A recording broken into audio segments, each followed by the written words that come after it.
Imagine un monde où les cœurs sont durs, où les âmes sont faibles, où les gens courent mais ne savent plus vers quoi. Reviens en toi, tout en gardant à l'esprit tout ce que tu viens d'imaginer. Maintenant, reconcentre-toi. Imagine cette fois qu'Allah vient d'ouvrir une porte. Une seule porte capable de purifier l'âme, de guérir le cœur et de transformer une vie entière. Eh bien, cette porte, c'est Ramadan. Ramadan n'est pas un simple mois, c'est une école divine. Une école qui forme une catégorie de personnes qui aujourd'hui se font de plus en plus rares, les serviteurs du tout miséricordieux. Qui sont-ils? Quelles sont les caractéristiques? Et en quoi Ramadan serait une école de formation de tel type de personnes? C'est ce que nous allons essayer de voir dans cette vidéo que je t'invite à regarder, surtout avec beaucoup d'intérêt, et cela jusqu'au bout. Mais si tu es nouveau sur la chaîne, moi c'est Uzair Mohamed Bakobi, coach de l'éveil et de la puissance en coaching et développement intégral. Si tu n'es pas encore abonné à la chaîne, je t'invite donc à t'abonner, à liker la vidéo et à la partager autour de toi pour qu'elle atteigne le maximum de personnes.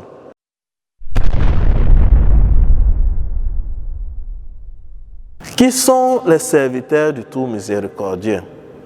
Ce ne sont pas des êtres extraterrestres. Ce sont des gens qui marchent sur la même terre comme nous, qui respirent le même air comme nous et qui vivent dans le même monde comme nous. Mais seulement que eux autres, leur cœur n'est pas comme les autres. Dieu les décrit lui-même dans le Saint-Coran au niveau de la sourate 25 Al-Furqan, du verset 63 au verset 74, où il dit وعباد الرحمن الذين يمشون على الأرض هونا وإذا خاطبهم الجاهلون قالوا سلاما. Jusqu'au niveau où il dit والذين يقولون ربنا هب لنا من أزواجنا وذرياتنا قرة أعين وجعلنا للمتقين إماما. Alors, ils ne sont pas des êtres extraordinaires,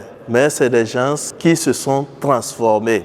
Ils vivent, mais pas pour ce bas monde. Et ils aiment, mais avant tout, les seigneurs. Quel est donc leur premier signe?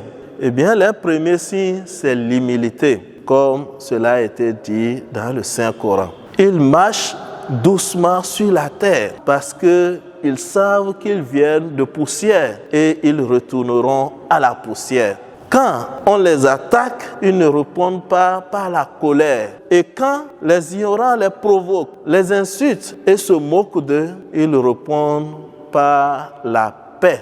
Leur ego est mort, mais leur âme est vivante. C'est quoi leur secret? Leur secret, c'est la nuit. Oui, pendant que tout le monde dort, pendant que les écrans s'éteignent, pendant que le silence recouvre la terre, ils se réveillent pour prier pour leur Seigneur.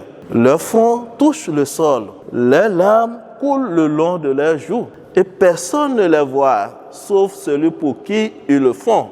Allah. C'est là donc, dans l'obscurité, que leurs cœurs deviennent lumineux. Quant à leur conscience, ce n'est rien d'autre que la peur qui éveille. Ils ne vivent pas inconscients. Ils savent que chaque acte compte, que chaque parole pèse sur la balance, que chaque instant est enregistré. C'est pour cette raison, chaque fois, ils ne font que demander protection auprès d'Allah et refusent auprès de lui contre leurs propres méfaits. Pas parce qu'ils désespèrent, mais parce qu'ils ont compris. Quant à leur beauté, c'est la pureté. Oui, leur parole est pure, leurs intentions sont pures, leur regard est pur. C'est pourquoi tout ce qu'ils font dans le sens de l'adoration, ils le font uniquement pour plaire à Dieu, de manière sincère, pour avoir sa satisfaction. Et comme ça, même quand personne ne les regarde, ils restent dignes. Ils savent que même si personne ne les voit, Dieu lui les voit. Il les observe et il veille sur eux toujours. Comment peut-on devenir comme eux? La réponse est simple, c'est Ramadan. Oui, Ramadan, l'école qui reconstruit l'âme. Alors le mois de Ramadan ne te demande pas seulement de ne pas manger ni boire. Le mois de Ramadan te demande plutôt de te regarder, de te mettre en face de toi-même devant une glace, face à tes habitudes, à tes faiblesses, à tes dépendances et face à tes distractions et te dire arrête, purifie-toi. C'est ce que le mois de Ramadan te demande. Et c'est ça qui fera de toi un serviteur de tout miséricordieux. Pour ce qui est de la faim et la soif que tu ressens pendant les jours de jeûne, elles t'apprennent qui tu es vraiment. Parce que pendant que ton ventre crie et bouillonne de faim, ton âme, elle, autre, te parle.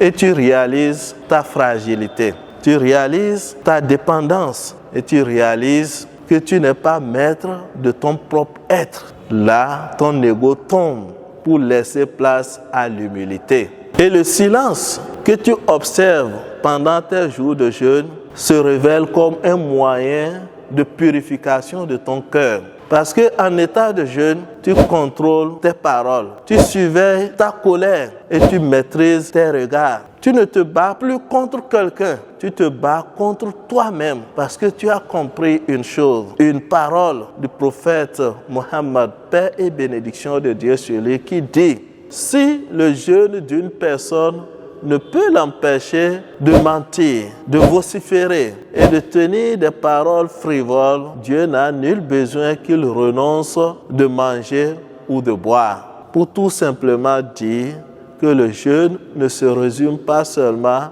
au fait de s'abstenir de manger et de boire.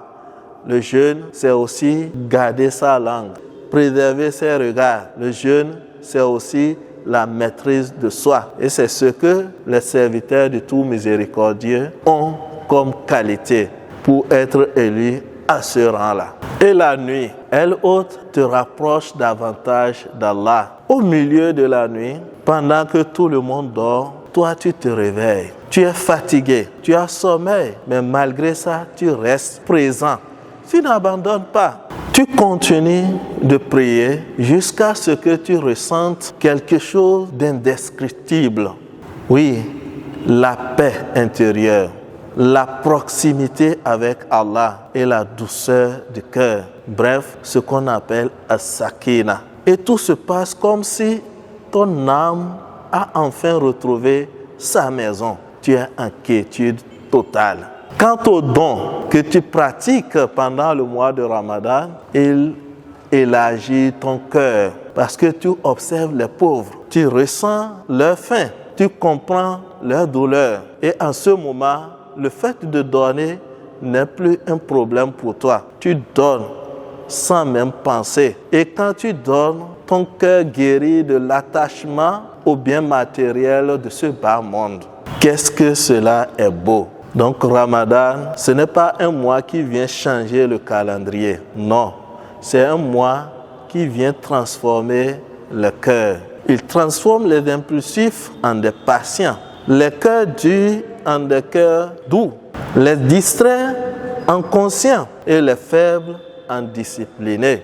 Bref, il transforme les hommes ordinaires en des serviteurs de tout miséricordieux. Mais la question que j'aimerais te poser, toi qui me suis présentement, est de savoir que resteras-tu en toi une fois que Ramadan partira? Je veux que tu réfléchisses vraiment à cette question. Est-ce la fin ou la transformation? Est-ce la fatigue ou la lumière? Est-ce les mêmes habitudes ou un nouveau cœur? De toutes les façons, retiens ceci. Les serviteurs du tout miséricordieux ne sont pas un rêve inaccessible. Ce sont des êtres humains qui ont laissé Ramadan les transformer. Mais toi, est-ce que tu es prêt pour ta propre transformation? Ou bien tu vas vivre ce Ramadan et le laisser passer pour redevenir comme tu étais avant?